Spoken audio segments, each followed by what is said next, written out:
Welcome to the newest edition of Oddly Cinematic, where we keep tabs on the movie culture here in Salt Lake City. 2 days out from seeing this movie, and we feel pretty good about it. And that movie today is Jordan Peele's Nope. Yep.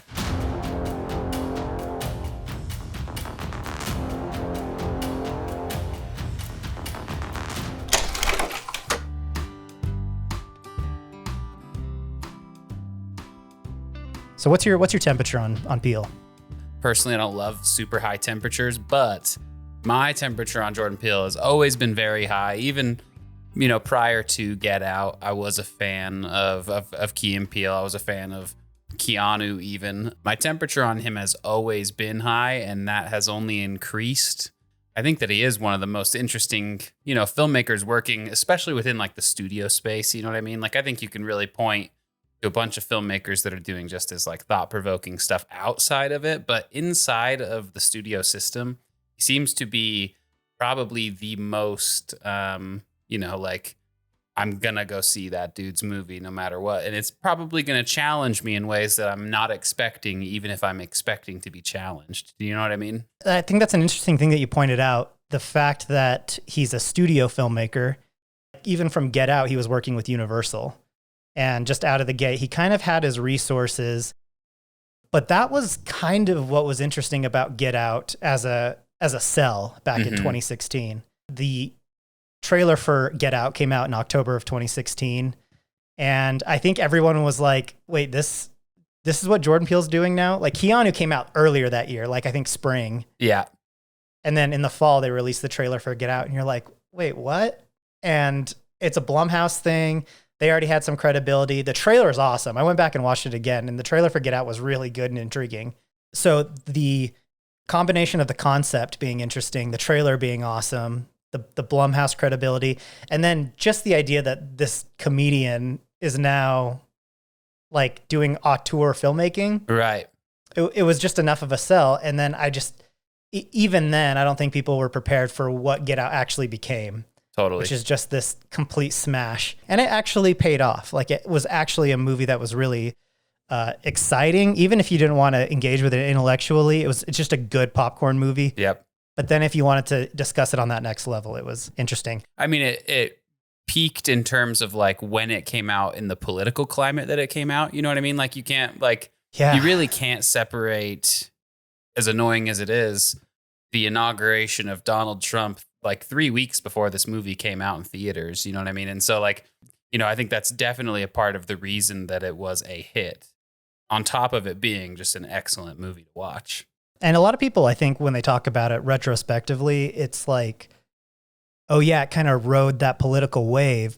But it's funny because that can never be premeditated. No. It's such a weird line to walk that anytime you attempt to walk it, it just never comes out right. And it really is just one of those accidental zeitgeist things, because like the trailer came out probably a month before the election. Exactly. The actual film itself came out during the kind of like uncertainty after the inauguration, and it just like hit that wave perfectly. But I still contend that like that's not something that you can orchestrate naturally. 100% no. And if you try to, it always goes badly. So his follow-up, Us, how did you feel about that? It was a bit more of a mixed bag than Get Out. I think Get Out is kind of like indisputable. And Us is a bit more challenging, I think, for the audience and for Jordan Peele as well. I don't know if it was the hype that was created around Get Out, but it does seem like where Get Out has this very singular, powerful idea, or at least the focal point is on a very singular, powerful idea. Mm-hmm. Us is a bit less focused. It's kind of like he's throwing all of his ideas at the canvas and seeing what sticks. Yeah. As a visual, feast, and as like just a good time. I do remember really enjoying it. I have actually not rewatched Us since I saw it in theaters. So I honestly would love to go back and check it out again, because I wonder if my feelings would be a bit different. I do remember enjoying it, but I don't think I enjoyed it as much as maybe my expectations would have liked me to. And how could you go into something like that and really expect it to be on the height? Because even by that time, we knew how much of an anomaly Get Out was. Yeah. I still remember enjoying myself, even if the pieces didn't come together as well. And the same as you, that's something that I, especially after seeing Nope, really want to revisit. Totally.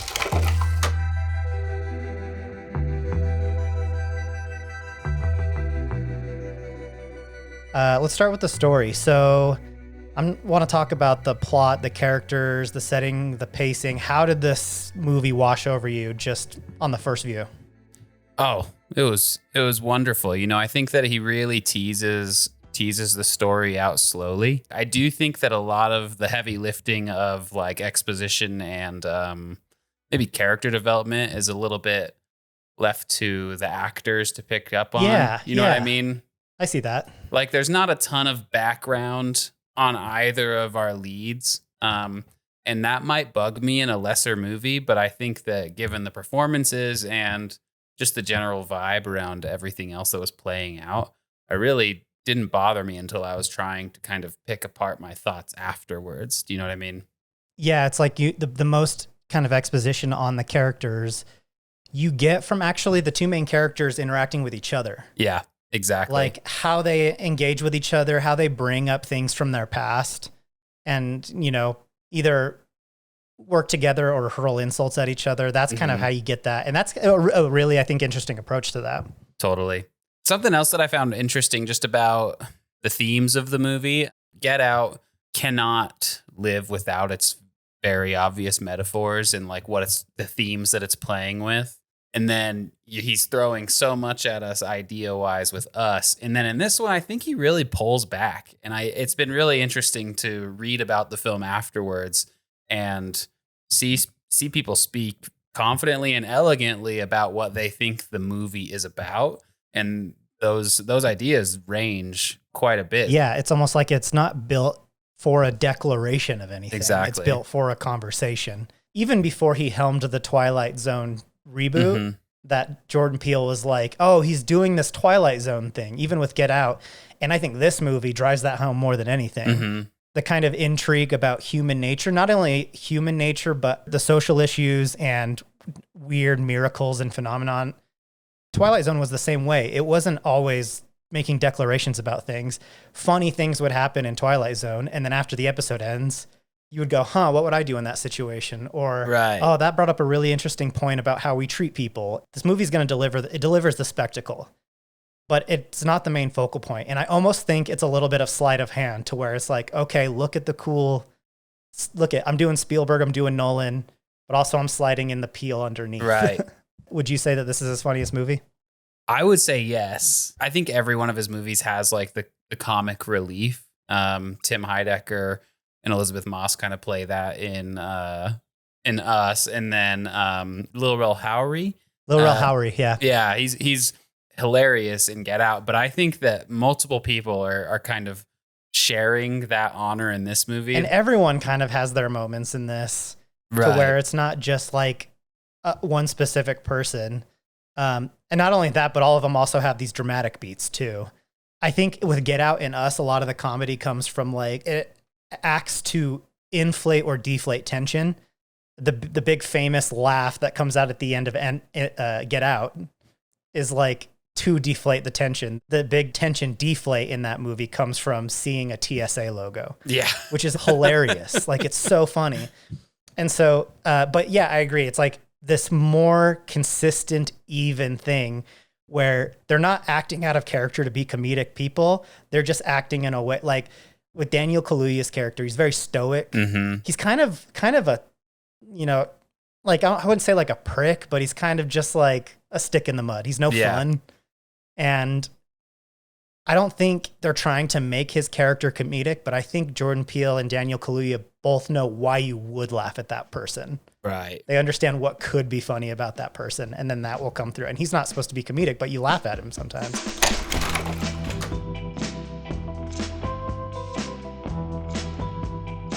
So as we mentioned before, spectacle is like a big theme with this. They mention it a lot in the movie. They talk about it a lot in the reviews that are coming out. 90% of this movie takes place outside, as opposed to his last two movies where 90% of the movie takes place inside. And to me, it seemed like Jordan Peele was really excited to take advantage of all the space that he had to work with now. So I wanted to talk for a moment about the visuals. How did you feel about the way this movie looked?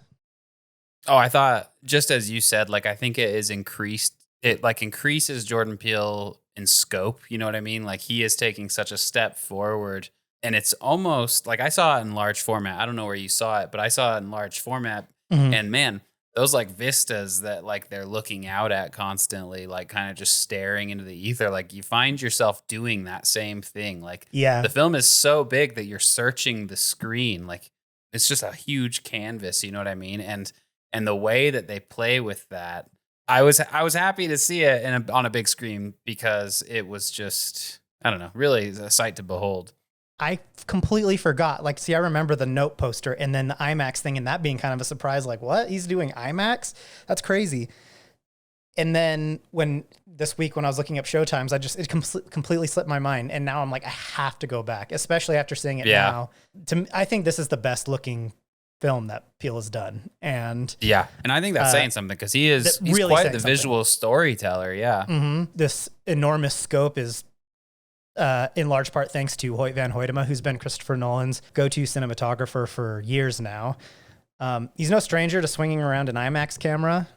And the great thing about Hoytema's eye is that he's really good at shooting really naturalistic things. He can make something that feels lived in and tactile, kind of like fantastical. He likes working with natural light. He can make things feel really lived in and isn't like afraid to pick up a camera and run with it. Like, he'll do handheld stuff and he'll deploy it effectively. There was one specific scene that I was honing in on, and it takes place in an electronics store. And there's a shot of the two main characters walking through the electronics store, and it's shot with an IMAX camera. Yeah. And it makes an electronics store feel like a magical place.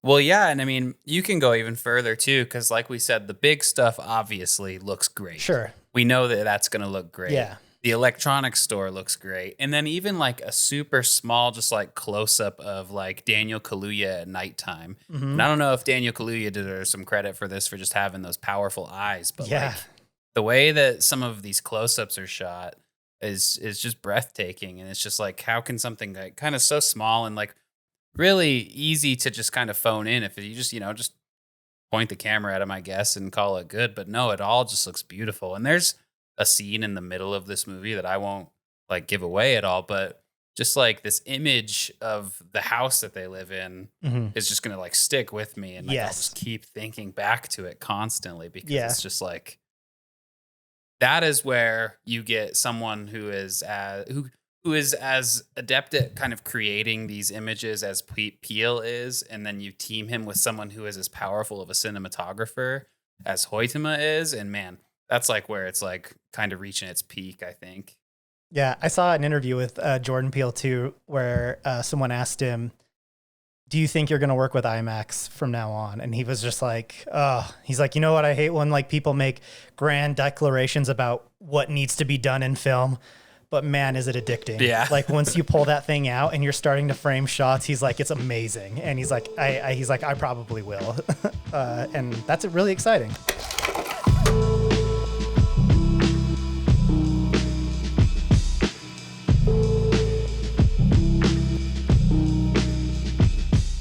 As we have mentioned, it is one of the most interesting directors working today, taking his already excellent game and stepping it forward in a massive way. And I think that is not only just like the scale of the images, but the storytelling is maybe on another level, but he keeps that same intimacy that you feel with the actors and with some of the thematic choices that he's making.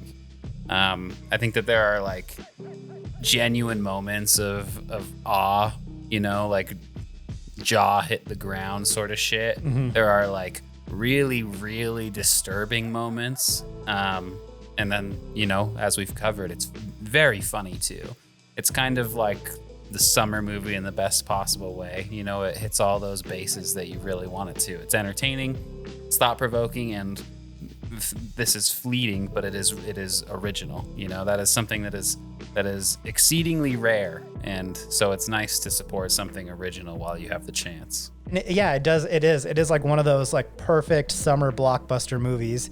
And I think just like one of the most exciting things about participating in movies is subscribing emotionally to craftspeople. Then it opens you up to be a little more challenged by things, to where you're like, even if I don't like this, I know it's going to be Jordan Peele. I think there's going to be aspects that I like about it just because it is him, but it puts your guard down a little bit. And so I think, and it doesn't have to be Jordan Peele. I think if you're someone who starts paying attention to Hoyte Van Hoytema's work, and you know, you can watch all of Daniel Kaluuya's movies, or you can watch all of Jordan Peele's movies, or you can watch all of Christopher Nolan's movies, but rarely people watch all of Hoyte Van Hoytema's movies. Right. But if you start watching movies in that way, then you start to see really interesting parallels. So I think this is just a great opportunity for that. And again, along with the originality, I think those opportunities are kind of rare. I think Peele is the perfect director to buy into that type of thing. So he's just the perfect director to where it's like, don't worry about what it's about. Don't worry about anything. Next time he comes out with a movie, don't even watch the trailer. Right. Just get excited about it. Buy the ticket, take the ride. And this is like the perfect movie to do that with.